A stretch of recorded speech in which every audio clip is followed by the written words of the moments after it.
Ayan naman dito.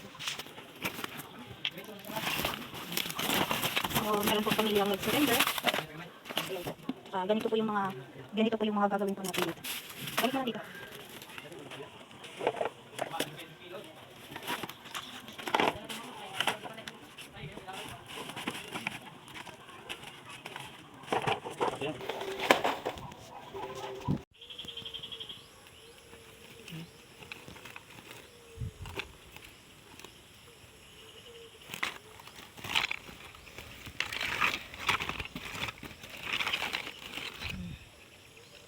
So, diba?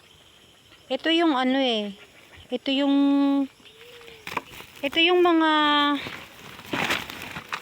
ano na niluluhuran.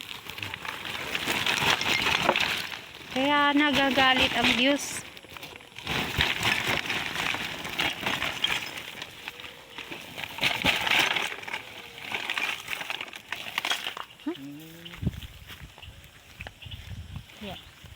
Kaya nagagalit ang Lord kasi niluluhuran, sinasamba. Ito lang naman siya. 'Di ba? Oh, ayan po. Ayan. Ayan. Lagi na po ako marami na po akong nababasag na ganito, marami na po kaming nababasag na ganito at sinusunog. Pero hindi ko lang po talaga inaano sa social media. Pero simula po kasi nung may nagtrending sa akin na video na nagbasag ako ng ganito, 'di ba? Inulan ako ng batikos. Kasi demonyo daw ako. Pero ngayon, ayan, ipapakita ko po na talagang ito po yung trabaho na binigay ng Lord sa akin. Ayan. Ayan, ito po yung ayan. Ito po yung trabaho na binigay ng Lord sa akin. Ilang taon na ang nakalipas simula nung pinili kong sumunod sa Kanya. Ayan. Marami na po, hindi lang ilang sako. Ayan. Ayan. Ngayon lang po ako magvi-video kasi para dun sa mga tao na nagsasabi na baliw nga ako kasi ginawa kong basagin yung rebulto doon sa may Ilocos Sur, doon sa may munisipyo. Susunugin na. Ayan, pagkatapos pong binasag-basag na po, yung asawa ko po yung nagbasag-basag niyan. Kasi mas malakas siya. Ayan, susunugin po siya. Ayan, susunugin po natin yan. Ayan.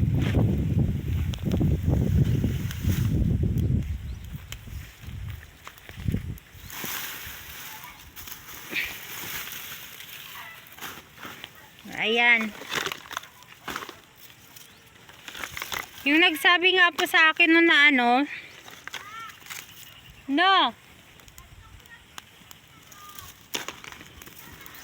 Ayan mo lang yan, kakalat din yan kasi yan. Nandito kasi siya sa lapag eh. Ayan, natatabunan ko rin. Ayan. Ayan. Kung magagalit po kayo sa akin, mas matindi naman po yung magagalit sa inyo. Lord po ang kalaban nyo niyan. Ako anyway, wala pa akong pakalam sa galit ng sa galit ng tao. Mas takot po ako sa Lord kasi.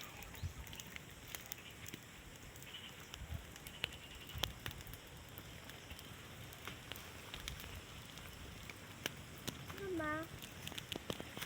Yan. Mabigyo doon, ma?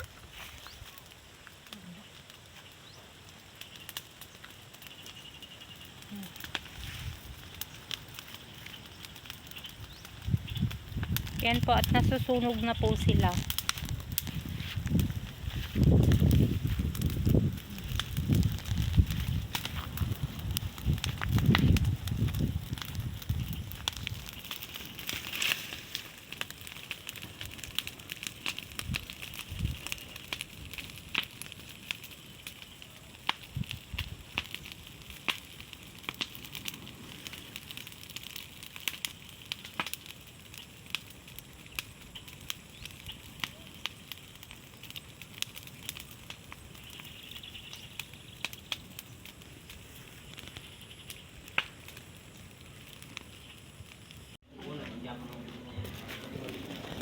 ano mo muna siya dito.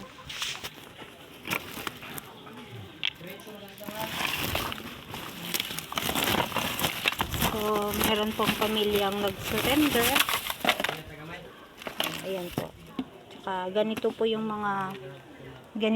mga gagawin po natin dito. Balik mo na dito.